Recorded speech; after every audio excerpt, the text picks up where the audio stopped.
앞서 저희가 준비했던 그래픽 한번 다시 볼게요. 저희가 이건 어차피 그 여러 취재를 바탕으로 한 상상력을 더한 시나리오였기 때문에 물음표를 달아봤고 실제로 여기 물음표를 단 인물 중에 한동훈 전 위원장 바로 옆에 김재섭 의원이 있거든요. 30대 초선 김재섭 의원. 어차피 대표는 한동훈 아니냐. 이 어대한 구도 속에서 애초에는 보신 것처럼 김재섭 의원도 한동훈 전 위원장과 한 배를 탈지 말지 고민했던 걸로 알고 있는데 당대표 출사표에 대해서 고민 중인 것으로 전해졌습니다. 여러분, 김재섭은 이제 곧 4대째 도봉에서 살아가는 도봉의 사람이 됩니다. 제가 생각하기에 저기 있는 안규령 후보보다 제가 어쩌면 도봉을 더 잘할지도 모르겠습니다. 전 이 동네 많이 다녀봤거든요. 누구에게 맡기시겠습니까? 비대위원장으로서 당대표로서 선거 책임에 무한한 책임을 져야 되는 건 맞지만은 제가 옆에서 한동훈 위원장을 봤을 때 그리고 전국 유세를 돌아다니면서 본인이 쓸 수 있는 모든 역량들을 다 쓰려고 하는 모습들을 봤을 때 그렇게까지 비난받을 일인가는 좀 싶어요. 선거 패배 이후에도 여전히 보수 지지층 내에서는 뭐 차기 대권 주자로서 유력하게 지지율 1위 이런 것도 보여주시는 것이 그런 노고들을 좀 알기 때문에 아닌가라는 생각. 30대 초선의 김재섭 의원, 강북에서 유일하게 당선이 됐고 지난번 정치 시그널 나와서 한동훈 전 위원장 선거 때 할 만큼 했다는 취지의 얘기를 했는데 오늘도 야심차게 준비한 그래픽이 있어요. 이현정 의원님. 네. 동아일보 보도에 따르면 김재섭 의원이 통화를 해봤는데 최고위원이나 이런 러닝메이트 성격이 아니라 직접 당대표 출마도 고려 중이다. 이렇게 얘기를 했네요. 아마 이제 당내에서 주로 3040들이 김재섭 의원에게 좀 여러 가지 독려를 하고 있는 것 같습니다. 왜냐하면 이제 아무래도 이 국민의힘이 포스트 이준석을 대체할 만한 이제 인물이 필요하다. 그래야지만이 이제 앞으로 젊은 층에게 어떤 지지를 구할 수 있지 않겠는가. 이런 이제 논의들이 꽤 있는 것 같아요. 그러려면 최고위원으로서 그냥 어떤 원어무댐이 아니라 당당히 당대표로 나서서 어떤 흥행을 이끌고 또 이런 것들이 지금 한동훈, 김재섭 이런 라인들이 사실은 이제 국민의힘의 어떤 주류다. 이런 것들을 좀 보여주면 굉장히 흥행에 도움이 되지 않겠는가라는 것들을 아마 고민하고 있는 걸로 알고 있습니다. 아마 김재섭 의원 같은 경우는 지금 선거 이번에 치른 지가 얼마 안 되기 때문에 또 본인이 아직 대표까지는 지금 할 수 있겠는가라는 것 때문에 아직 최종 결정은 하고 있지 않지만 고민 중이라고. 아직 주변에서 일단 좀 많이 요구를 하고 있는 것 같아요. 그건 좀 지켜봐야 되겠습니다만 어쨌건 간에 저는 이번에 이렇게 되면 아마 굉장히 흥행적인 요소는 있을 겁니다. 저 국민의힘이 이재명 지금 한동훈 전 위원장이 바라보는 게 수도권 정당이잖아요. 수도권. 그리고 3040을 일단 집중적으로 공략하겠다. 이런 컨셉을 지금 잡고 있거든요. 즉 지금 국민의힘이 영남 위주의 정당에서 실제로 수도권 위주의 정당으로 탈바꿈하지 않으면 다음 지방선거, 대선, 총선 제가 볼 때 별 희망이 없습니다. 그런 어떤 큰 변화, 희망의 어떤 변화를 하기 위해서는 지금 수도권에 있는 인물들이 많이 이번에 국회의원 하신 분들이 나와야 돼요.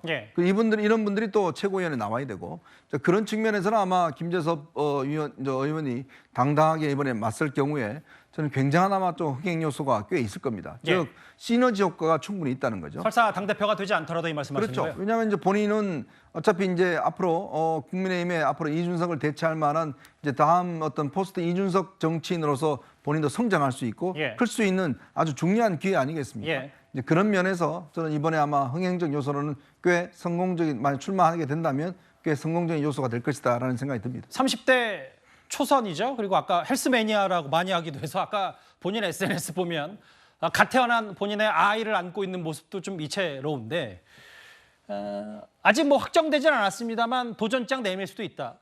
나경원, 안철수, 유승민, 윤상현 이 후보군들은 아직 공식 입장은 없는데 출마를 저울질하고 있고요.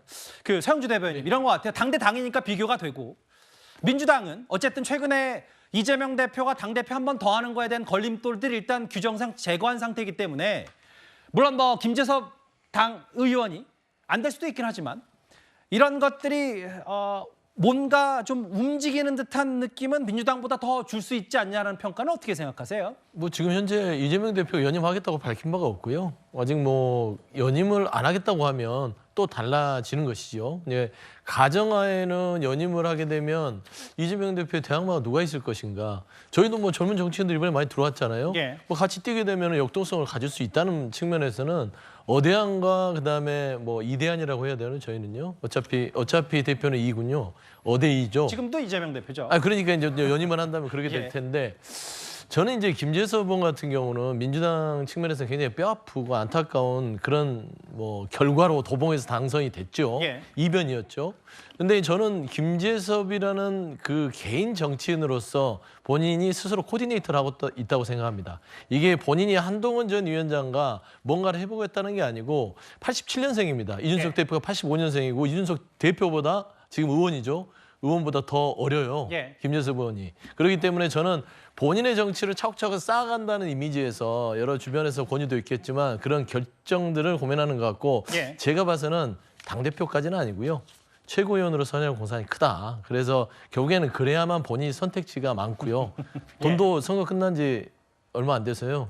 자금력도 좀 딸리지 않을까. 그래서 예. 최고위원으로 아마 선회할 공산이 크다고 봅니다. 그러니까 이제 고민 중이긴 한데 이제 여러 언론 인터뷰에 실제로 고민 중일 수도 있겠지만 서영주 대변인이 생각했을 때 약간 삐딱하게 보면 약간 그렇게 보면 몸값 올리는 취지일 수도 있다 이 말씀하시는 거네요. 저는 나경원 의원도 똑같다고 생각해요. 예. 어차피 한동훈 전 위원장이 나오면 이게 수치나 여러 가지 흐름들이 말을 해주고 있거든요. 예. 그렇기 때문에 김재섭 의원 자체는 전문 정치인으로서 도전한다는 취지에서 나경원 의원과는 좀 다르지만 결국에는 나경원 의원은 전적으로 나오면은 한동훈 전 위원장과는 좀 격차가 있다고 저는 개인적으로 판단이 되거든요. 물론 선거는 열어봐야 되지만. 예. 근데 저는 나경원 의원도 포기하지 않고 한동훈 전 위원장이 나오면 뛴다는 것은 같이 뛰면은 같이 휴강 효과를 노릴 수 있다. 그런 측면 생각할 것이다. 뭐 판단합니다. 정확히는 여기 도봉갑의 의원이죠. 이제 22대 국회가 개원을 했기 때문에 국민의힘 서울 도봉갑 의원인 김재섭 의원. 고민 중이라고 하는데 뭐 그만큼 흥행에는 긍정적인 요소가 될 거라는 평가도 있고.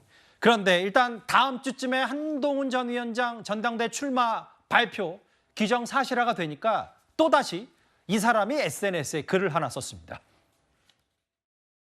요즘 정치하는 거 한번 보세요. 진영 논리만 지배를 하니까 이재명 후보도 그렇게 부패하고 해도 팬덤이 형성돼 있어요. 그럼 비판의 대상이 아니에요. 숭배의 대상이지. 우리 당도 마찬가지예요. 우리 당에는 전사가 없어요. 민주당에는 전사가 정말 많습니다. 우리 당에 있었던 마지막 전사는 이재호, 김문수, 홍준표가 이 당의 마지막 전사였어요. 총선 백서특위에서 한동훈 위원장 면담을 하셔야 된다고 생각하세요? 나는 가를 자꾸 들미는 이유를 모르겠다. 자, 또 총선 백서 관련해서 책임자를 넣으냐 마느냐 아니면 그것 때문에 말이 많은데 참 졸렬한 당이다. 지고도 뭐 원인도 하나 분석 못하는 당이 무슨 그게 당이냐. 어쨌든 무슨 얘기를 하더라도 그 옳고 그르를 떠나서 기사화가 잘 되는 게 홍준표 시장의 말인데요. 정혁진 변호사님. 네네. 최근에 3일 연속으로 한동훈 전 위원장이 헌법 제84조 논란 꺼내면서 피고인 대통령은 안 된다라는 취지의 글을 썼는데 홍 시장이 오늘 올린 글을 한번 제가 읽어볼게요. 진실한 수사면 이재명 대표 감옥 가고 짜깁기 수사면 검찰이 괴멸한다. 정치인들의 아전 인수격 장애 공방, 꼴 사납기 그지없다. 그러니까 정치권에서 감나라 배나라 할 게 아니라 한동훈 전 위원장도 말하는 게 필요가 없다. 뭐 이 말을 하는 겁니까?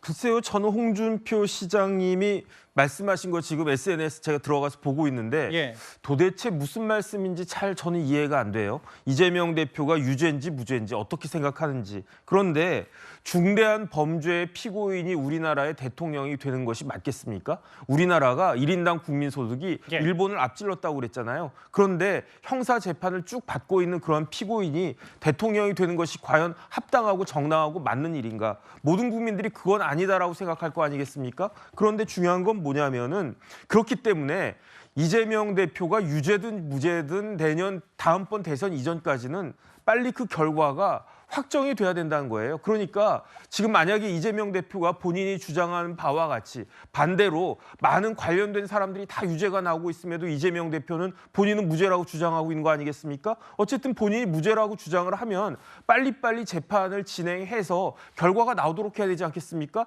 자꾸 지연시키고 이런 일들이 있으면 안 되겠다. 지금 제가 봤을 때 지금 그 이재명 대표가 하는 그러한 방식은 예. 조국 대표가 한 거랑 거의 비슷해요. 조국 대표가 뭐라고 이야기했습니까? 비법률적인 방식으로 타개책을 마련해 보겠다. 그런데 한동훈 비대위원장이 이야기하는 게 예. 대통령 당선이 감옥에 안 갈 유일한 탈출구다. 이게 비법률적인 방식으로 탈출하겠다는 이야기와 저는 맥락이 맞다 그런 생각이 들고요. 예. 이런 관점에서 우리나라 법원은 빨리빨리 재판 진행해야 된다. 법에 따라서 법이 그렇게 정하고 있지 않습니까? 특히 공직선거법은 끝나도 벌써 끝났어야 되는데 많이 미뤄졌죠. 예. 우리나라 지금 대법원이 뭐 하고 있는 것인지 이런 부분들에 대한 비판을 피하려면 제대로 법원이 기능을 해야 된다. 저는 그런 생각이 듭니다. 그 조기현 변호 생각은 어떠세요? 이게 홍준표 시장이 또 이제 불합리한 SNS 글을 쓴 게 저 글을 쓰고 싶어서다 아니다. 한동훈 전 위원장이 헌법 84조 얘기하니까 이걸 정치 공방으로 이거 감나라 배나하지 마라. 한동훈 전 위원장을 겨냥한 건데 어떻게 보세요? 그렇게 보이네요. 그러니까 아까 어디 행사장에서 질문에 답하는 거야 뭐 늘상 하는 답변이고 예. 그게 어떤 그 국민의힘의 어떤 정치 일정과 맞물릴 때 부각이 되는데 SNS에 글을 올렸다면 의도가 있겠죠. 어찌됐든 이 내용이 말씀이 거칠어서 그렇지 내용이 틀리지는 않습니다. 진실 수사면 당연히 피고인은 감옥 가겠죠. 그런데 짧게 수사면 검찰 괴멸될 정도로 책임을 져야 되는 게 맞습니다. 특히 이재명 대표에 대해서 지금 뭐 이 변호사님 말씀하셨지만 4개 재판이 진행된다 이런 게 지금 굉장히 부각되고 있는데 4개 기소가 돼서 이제 1심 재판 진행되고 있는 겁니다. 각 수사에 대해서 무리한 기소라는 주장 계속해 왔고요. 실제 재판 과정에서도 유죄 인정이 될 수 있다. 아직 그렇게 섣불리 단정할 수 있는 단계가 아닙니다. 쌍방울 관련된 수사도 이제 기소는 했지만 예. 이화영 부지사에 대한 재판 결과를 갖고 이재명 대표의 유죄를 기정사실화하는 것처럼 지금 볼 수 있는 상황도 아니고요.